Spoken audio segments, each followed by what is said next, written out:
Кутман таң барыңыздарга биз болсо эфирибизде улантабыз. Дагы бир сонун келген коногубуз бар. Студиябыз каршысына жаркырап өзүнүн бир өнөрүн жана кыргыз элинде ушундай таанымал болуп келаткан мыкты жигит Бекболот Мамбетакунов да. Кутман таң. Кутман таңыңыз менен. Кандай келип алдыңыз? Сонун берсе, таң барыбызга бирдей болсун. Керемет таңыңыздар менен сиздердин куттуу жаңылыктарга келгениңизге кубанычтабыз биз. Таң эрте негизи ырчыларга жана актерлорго турушу кандай? Башкаларга кандай экенин билбейм, мен үчүн көнүмүш адаттаган нерсе, анткени эрте туруу бул ден соолукка пайдалуу нерсе. Ошондо көп басасыз?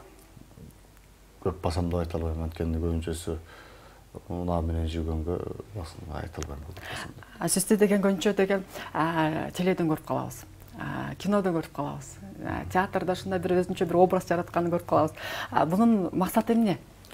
Негизги максат баягы кандай эле кесип болбосун, bir чоң бир максат менен барасың да. Ошол кесипте бир медицина тармагы болобу, милициябы, же мугалимби, же актерби айтор кайсыл кесипке барбы? Ошол кесипте бир тарых жаратсам, же ошол кесипте бир өзгөчө бир ордун болсо деген нерсе ар бир адамдын баа жүрөгүндө деген чоң максат болсо керек. Бул тарых жаратсам, менин артымда бир жакшы иш калса, менин артымда бир жакшы сөз калса деген максат болсо керек. Ошондо сиз тарыхты кино аркылуу калтырам деген оюңуз бар. Себеби жанагы урпактарга бала чака небере себере дегенге сизге сынак аркылуу калышын каалайсызбы? Эми мындай нерсе да үлгүлүү өмүр деп коет го. Ар бир адам баягы жашап аткан жашоосунун өмүрүндө үлгүлүү жашаганы бул өзүнө жакшы нерсе болсо керек. Анткени биз азыркы учурда театрда баягы постоянно коюлуп аткан, дайыма коюлуп жаткан спектакльдер, ошолор аркылуу коомго, биздин келген көрүүчүлөрүбүзгө бир жакшы тарбиялык маанини, барча биздин жаш өсүп келаткан бизден кийинки муундарга, студенттерге, окуучуларга, айтор биздин көрүүчүлөргө өзгөчө бир тарбиялык маани калтырганга аракет кылабыз биз. Эмнеге дегенде театр жашоонун күзгүсү деп коет го. Ошо келген театрдын көрүүчүлөрү бир өзүнө жашоосуна керектүү бир жакшы нерсе алып кетсе, бул биз үчүн чоң жетишкендик. Анткени дегенде биз ошол адамдын жашоосуна аз да болсо жашоосуна бир өзгөрүү киргизе алдык деген бир жакшы максатта болобуз. Анткени театр бул жашоонун күзгүсү. Театр бул жашоонун адам баласынын жашоосун өзгөртө турган нерсе. Ошол эле мезгилде театр менен коомду тарбияласа болот. Анткени жеткирүү жеткизиппи? Албетте, анткени баа айтып койду, бекерден айтылбайт да, театрга барсаң, сахнадан өзүңдү көрсөң болот. Анткени ал жакта оң каарман да, терс каарман да бар. Ошол эле мезгилде жакшы адамдын алдыда боло турган жашоосу, жаман адамдын алдыда боло турган жашоосу деген нерсени ачык айкын көрсөтөт да. Бул жерде бекерден айтылбайт да, театр маданият кызматкери бул эки аламда бир жашоосунда жашаган адамдар деп. Ошондо азыркы учурда театрга келип, азыр заманбап телефон бар эмеспи? Ошо театрга кызыгып келип, ошо студенттер, окуучулар келип, же деги бир муундар келип көрүшөбү? Же сиздер кайсы бир жерлерге барып коесуздарбы атайын? Биз гастролдоп чыгабыз. Былтыр Ысык көл жергесин кыдырып айланып болгон жактарын кыдырып келгенбиз. Быйыл мынакей жакта өткөндө эле Теңир тоого, Нарын облусуна барып келдик. Нарынга бардык, Ат башка бардык. Спектакльдерибизди коюп, окуучуларга, ошол жактын жашоочуларына көргөзүп келдик. Айтайын дегеним, азыркы учурда театрга келген көрүүчүлөр жакшы. Шүгүр көңүл кубантарлык нерсе бар. Анткени дегенде келген көрүүчүлөрдүн спектакльге башталганга чейинки алардын көз карашы, спектакль бүткөндөн кийинки айрыкча жаңы келген, биринчи жолу театрга келип аткан адамдардын спектакль бүткөндөн кийинки алардын көз карашын салыштырып болбойт. Эмнеге дегенде, мындай турбайбы, момундай нерсе бар турбайбы, момундай болот турбайбы деген кээ бирлер бар. Спектакльде мисалы үчүн трагедия ойноп аткан болсоң, ыйлап отуруп көргөндөр бар. Образга кирип. Анткени өткөндө бир ошо театрга кирген көрүүчүлөрүбүздүн бири айтты, мен театр десе жөн эле бир нерсени элестетип алып турмун деп. Бул жакта бөлөкчө бир жашоо бар экен го депчи. Анткени ошол спектакльден, ошол эже күлө турган жерден күлүп, ыйлай турган жерден ыйлап, ойлоно турган жерден ойлонуп, кыскасы ошо сахнада ойноп аткан актерлор менен чогуу жашаптыр да. Өзүнө бир жүк артынып азгала алыптыр да ошол эжебиз. Көрүп андай сөздү уккандын өзү биз үчүн чоң бир кубаныч. Бул актер болуп калганыңыздын себеби? же айтып коет эмес, мен врачмын, атам врач болчу же чоң атам мугалим болчу, ошол себептен ушундай болуп калдым дешет эмеспи? Сизге кандай багытта болуп калды ошондо? Деме, менде тууган уруктарымда эч кандай искусство тармагында адамдар жок. Жок. Искусство тармагы болгондо эмне? Байкелерибиз бар, зергер, художник деген сыяктуу. Бирок ошо театр чөйрөсүндө же эстрада чөйрөсүндө эч кандай биздин тууган уруктардан тай жагымдан дагы, ата тек жагымдан дагы мындай адам өнөр адамдар жок. Баягы бизде айтылат го, 1% талантың болот турган болсо, 99% эмгегиң болуш керек деп. Мен укмуш эмгек кылып ийдимди айта албайм, бирок колуман келген аракетимди жасадым. Ошо театрда өзгөчө бир иш кылган аракет кылып, азыр дагы аракет кылып жүргөн чагыбыз, бирок бул Кудай тааланын берген бир белеги болсо керек. Ошо театр адамы болуп калганыбызга, мисалы биздин үйдөгүлөр, мен өзүмдүн уулдарым көргөндө театрдан көрө, кинодон көрө айтор, кубануу менен, сүйүнүү менен, сыймыктануу менен мен атам, менин жолдошум же менин балам же менин бир тууганым деп сыймыктануу болот экен. Албетте өткөндө өзгөчө бир кубана турган нерсе болду. Баш жергесинде спектакль коюп жүрсөк, мен өзүмдүн мектепте окуткан класс жетекчим келип спектаклибизди көрүп, анан сени менен сыймыктанам балам деген сөзүнүн өзү мен үчүн чоң бир бакыт болду. Анткени бир кезде ошо киши мени мындай оку, тигиндей оку, мындай кыл, тигиндей кыл деп багыт берип, жол көргөзүп окуткан мугалим эчекебиз. Ошо кишинин сыймыктанам балам деген сөзү биз үчүн чоң бир. Ошондо ат башы жергесинде өзүңүздүн кичи мекениңизди барып койдуңуз. Ооба, биздин канча күн койдуңуздар? Ал жакта башта 1 күн болдук, нарында 3 күн болдук. Былтыр көл жергесинде болсо 10 күн толук ошо көл жергесинде жүргөнбүз. Эмне деген чыгарманы ошол жакта? Азыркы учурда биздин театрда жолугушуу жолдор бар. Алык Осмонов алкы спектакль коюлуп атат. Ал жакындары сахнага коюлду. Биздин анын режиссеру, биздин көркөм жетекчибиз, Кыргыз Республикасынын еңбек сиңирген артисти Орозбек Бактыкевич ошо киши режиссер болуп койду. Биздин ал спектакльде театрыбыздын эң таланттуу актерлор ойноду. Былтыр болсо Кыргызстандагы эң таланттуу күчтүү режиссерлордун бири Шамил Дыйканбаевдин койгон эрте келген турнуларды койгон Айтматовдун чыгармасы. Биз үчүн бул Айтматовдун чыгармасын ойноо, Айтматовдун чыгармаларында каарман болуу биз үчүн чоң бир сүйүнүч, кубаныч. Ошондо сизге кинодо же бир тасмаларда азыркы Заманбап айткан клиптерде тартылат эмессизби? Ошонун кайсысы сизге жеңилирээк, кайсысы оор? Же жеңил оордугу жокпу? Түйшүк болбой иш болбойт го дейм. Образ жасаш үчүн да түйшүк. Анткени дегенде жеңил келген нерсе жеңил кетет деп коет Кыргызда. Айтайын деген мындай сөз бар. Сахнада кичинекей актер болбойт дейт. Кичинекей роль болушу мүмкүн. Кечиресиз, кичинекей актер болушу мүмкүн, кичинекей роль болбойт дейт. Ролдун баардыгы кандай эле нерсе болбосун, чоң, маанилүү нерсе. Анткени бул кичинекей роль экен, бул кичинекей нерсе экен дегендин өзү бул чоң катачылык. Анткени кичинекей нерсе ошондо ийине жеткире өзгөчөлүнүп аткар, ошол нерсе адамдын бир бүтүндүн 1,5 сааттык кинодон дагы 1 мүнөттүк нерсе адамдын эсинде калып калат. Анткени айтат го, 1000 сөздүн ичинен бир жакшы сөз чыгышы мүмкүн депчи. 1,5 саат, 2 сааттык кинонун ичинен бир кичинекей биздин эпизодубуз эгер жакшы ийине жеткире аткара турган болсок, көрүп аткан жалпы көрүүчүнүн эсинде ошол нерсе калып калышы мүмкүн. Ошондуктан кичинекей эле роль экен го дегендин өзү бул биздин кесиптин адамдары үчүн чоң бир катачылык. Анткени келдиби ошол нерсени өзгөчө аткарып бериш керек. Сизде болду беле жашооңузда кинодо башка адамдын ролун аткарып, анан жашооңузда сен ушундай адам турбайсыңбы деп жаман көрүшкөндөр болдубу? Тура эмес бир терс карманды аткарып. Жок, андайдыр. Бир жолу Айтматовдун акыркы чыгармасы Толорлагандан ойноп атканда.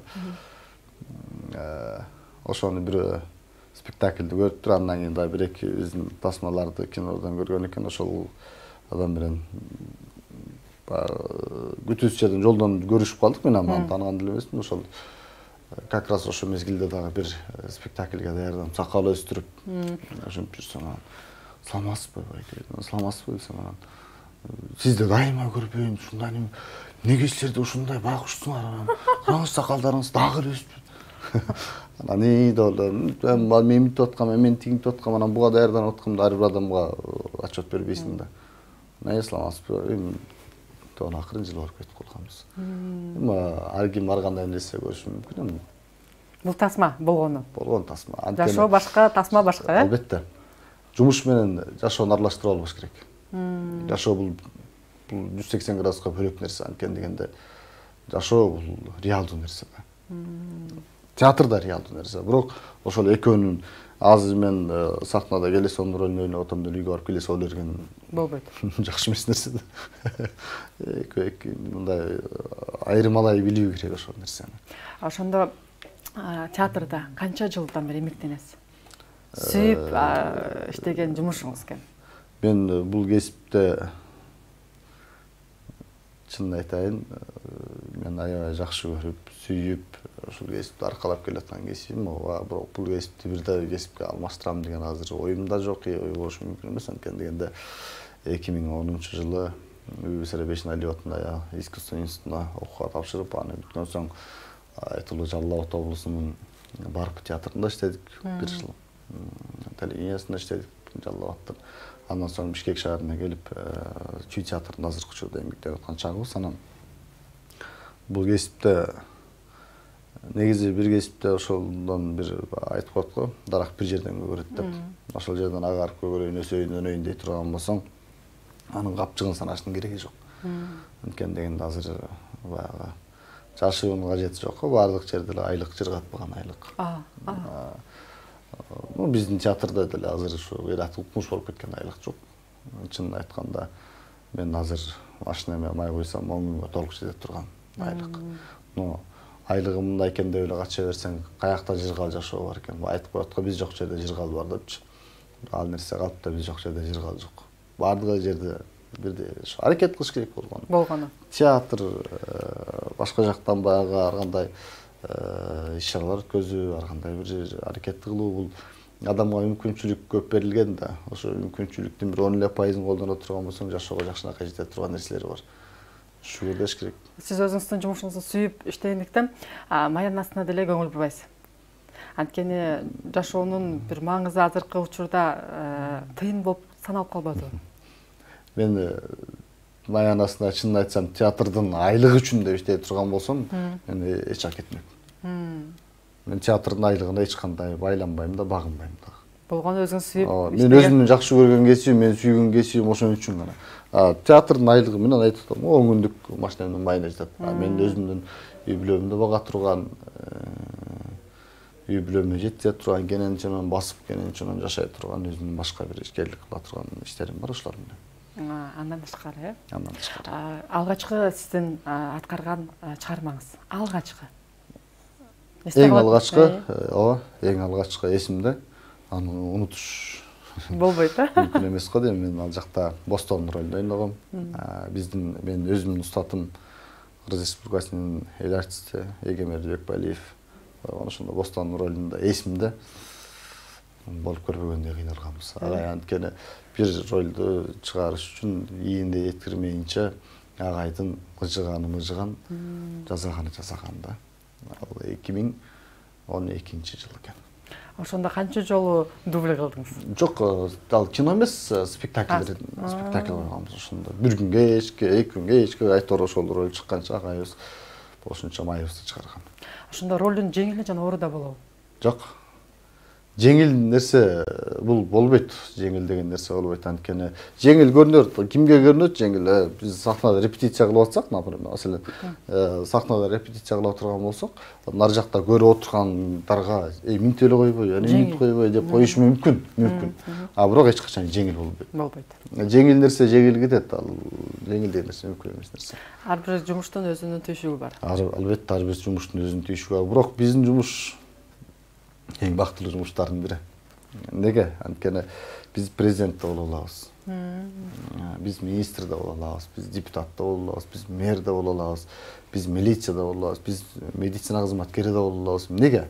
Анткени ошондой ролду ойнойсуң. Ошол нерсени айтайын дегеним эмне? Айтайын дегеним ошону сезиш керек да. Медицина кызматкери болуш үчүн медиктер, мисалы хирург кандай ойлонот, травматолог кандай ойлонот, маселен. Кардиолог кандай ойлонот, окулист кандай ойлонот, эмнени көрүш керек, эмнени билиш керек, эмнеге баа бериш керек, эмнени кармана билиш керек, кандай нерсе, кандай кадам жасаш керек, кандай оорулууга бейтапка кандай мамиле кылыш керек деген сыяктуу толтура нерселер ошонун баарын эне жибине чейин изилдемейин ал роль чыкпайт да. Эми ошол нерсенин баарын изилдеп алгандан кийин өзүң баары бир профессионалдык хирург болбосоң дагы, окулист болбосоң да ошол багытты аз да болсо деп каласың да. Ошондой түйшүк бар турбайбы деп? Албетте, албетте. Эмнечи, мындай суроо бергим келип атат. Сиздин жетпей калган бир роль аткарам. Ар бир инсандын актерлордун болот эмеспи? Мондой роль аткаргым келет. Же мондой роль аткаргым келбейт деп айтышат эмеспи? Кандай ролду аткаргыңыз келет ошол театрда? Театр негизи үмүтсүз шайтан деп аткан. Анан үмүт бизде мондай кылам деген жакшы бир максат тилекте ар убакта баягы вулкандай атырылып турган жүр. Анткени биздин азыр толуп турган, болуп турган баардык нерсеге мондай күчүбүз жумшап жасап турган учурубуз да биздин. Анан дагы бир сөз бар бизде. Чыгармачылыкка эч качан тойбош керек. Чыгармачыл адам чыгармачылыкка ачка болуп туруш керек. Кээде калып айтып атканда чыгармачылык ачкачылык каалайбыз дейбиз биз. Анткени чыгармачылыкка тойдум деген күнү сен чыгармачылыгың токтойт. Неге? Анткени мен укмуш нерсени жаратып койдум дегенден адамдардын бул жаңылыштуу болушу мүмкүн чыгармачылыкка келген адам. Анткени эч качан чыгармачылыктын чеги жок. Муну кассаң чыга берет. Ар кандай нерсени жазса болот. Анан бул чыгармачылыкта көксөгөн максаттарыбыз бар, жакшы тилектерибиз бар. Мону жасасак, момундай роль ойносом, могу чыгарманы ойносом, убактысы келгенде, жаш курагым ошого жеткенде момундай король ойносом, момундай бир немени ойносом, момундай немени ойносом деген жакшы албетте максаттарыбыз бар, тилектерибиз бар. Азыркы учурда менин жаш курагыма туш келе турган момундай ролдор бар экен, момундай чыгармалар бар экен, ошолорду ойносом деген жакшы тилектерибиз бар. Бирок мен ушуну ойноп калсам болмок экен деген арманым жок. Неге? Анткени шүгүр жакшы ролдорду ойноп келатабыз, жакшы нерсени жасап келатабыз. Алдыда мен ушуну ойносом деген бирок максаттарым чоң. Ушундай ролдорду ойносом, ушундай керек болсо өзүмө жеке моноспектакль койдурсам деген жакшы тилектерим бар. Ар бир актердун тилеги бул нерсе. Кудайым буйрса акырындап ниет кылсак, акырындап Кудайым буйрса жетебиз. Тилектер деп калдыңыз. Актердун бир тилектери бар деп калдыңыз, ой максаты. Сиздин да бир өзүнчө жеке бир чакан мектеп ачып, ушул актерство, мастерство деп коет эмеспи? Ошолорду үйрөтөм. Ошолорду үйрөтөйүн деген бир ой максатыңыз барбы? Деме. Рамис Рыскуловдун бир жакшы сөзү бар да. Ыр жаза албаган адам ыр жазбай койсо поэзия кошкон чоң салымы депчи. Айтайын дегеним, мен да ансызды убакыт аз. Көп жактарда жака барам, бияка барам, тиги жумуш, бул жумуш, ал жумуш, тиги жумуш болуп отуруп, менде убакыттын азыраак. Анан бир баланы же бир 5 баланы, 10 баланы айырмасы жок. Актерский мастерстводон сабак алып, актер чеберчилигинен сабак өтүп, мен актерлар мен мындай кылам деп кружок ачып алып, алардын баарын башын бириктирип чакырып алып, аларга куруу абаданы берип, аларды алдап, бир өмүргө бир мен күнөөкөр болуп калгым келбейт. Анткени менин убактым азыраак. Ал нерсени мен ойлонгон алысыраакмын, анткени ага убактым жок. Анткени менин бир кичинекей тура эмес кадамым анын бир чоң өмүрүнө зыян тийгизип коюшу толук мүмкүн. Азыр убактыңыз жок. Ооба. Тагыра айтканда убактыңыз жок. Жашоодо эмнеге жеттиңиз, эмнеден жеңилдиңиз?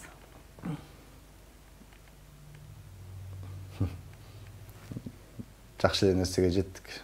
Жакшы эле нерсеге бардык. Кудайыма шүгүр дейли. Балдарым бар.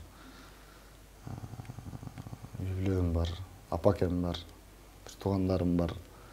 Баары шүгүр дейли. Баарына каниет кылалы, бирок уттурган нерселер болот.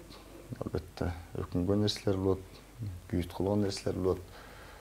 Мына айтат го, ыйык нерсе туюк болот деп. Ошол нерсе бизде сырылып ойлоно берген жакшы го дейм. Эң башкысы ата-энеңиз маңдайында. Апа-акебиз, бир туугандарыбыз, сүйүп алган жан жарыбыз, барпестап баккан балдарыбыз, шүгүр колубузда, жаныбызда. Ошол бакыт. Ошол бакыт. Ошол бакыт. Сонун азыркы чыгарманы Бишкек шаарында эле коесуздар же кайсы бир региондорго да барасыздарбы? Азыркы учурда бул биздин театрыбызда Чүй облустук терме театры мурунку Октябрь кинотеатры. Азыркы Чүй облустук термечи атындагы музыкалык драма жана сатира театры. Бул Чүй көчөсү менен Ташкыбажы бульварынын кесилишиндеги театр. Ошол жерде азыр билеттерибиз кассада сатылып атат. Азыркы учурда мурда коюлуп, бир аз тыным алып калган спектакльдерибиз бар. Маселен, Шайтандын соту, Журт, Кара чапан деген сыяктуу сонун спектакльдерибиз бар биздин. Ошол спектакльдер азыркы учурда кайра жандандырылып, кайрадан баягы эстөө процесси жүрүп аткан үчүн азыр актерлор менен кайрадан иштеп, ошол спектакльдер кайра жанданып атат. Кудайым берсе, жакынкы арада спектакльдер чыгат. Сиздерди кайда калтырбайбыз, албетте чакырабыз, барып көрүңүздөр.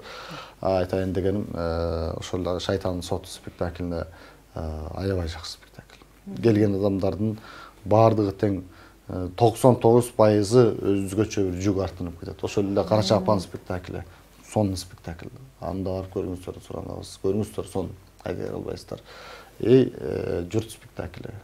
Албетте сонун спектакль. Ошондо булар кайсы энелерди коюлат? Кудайым буйрса, ноябрь ичи ушул спектакльдерибиз биздин сахнада көрүүчүлөрүн күтөт деген жакшы тилегибиз бар. Ошондо Бишкек шаарында эле азыркы Чүй театры? Чүй театры, мурунку Октябрь кинотеатры. Ошол жака барып көрсөк болот. Ооба, азыр мурунку Октябрь кинотеатрда баса белгилеп айтып атканымдын себеби бул азыркы орто муңга да, кичүү муңга да, улуу муңга дагы мурунку Октябрь кинотеатры бар эмеспи? Ошол жерде азыр Чүй театры болуп калган. Ошол жер Чүй театры азыр десең, түшүнүктүү. Баары билип ошол жака барышат да. Сизге чоң ыраазычылык. Таң эрте келип ушундай сонун маек куруп бергениңиз үчүн сизге эркин микрофон. Чоң рахмат. Эркин микрофон бул өтө жакшы нерсе, албетте. Мен эмне демекмин? Элибизде тынч жашоо, бейпилдик болсун, ишиңиздерде ийгилик болсун. Чыгармачыл адамдардын чыгармачылыгы арта берсин, чыгармачылыкка ач болсун, элибиз ток болсун, эң негизгиси ишибиз салдылсын. Кудай бөйдө кырсыктан сактасак, Кудайым берсе калган баары сонун болот. Сизге ыраазычылык, чыгармачылык ийгилик каалайбыз. Үй-бүлөңүзгө бакыт. Бат-баттан келип туруңуз. Рахмат.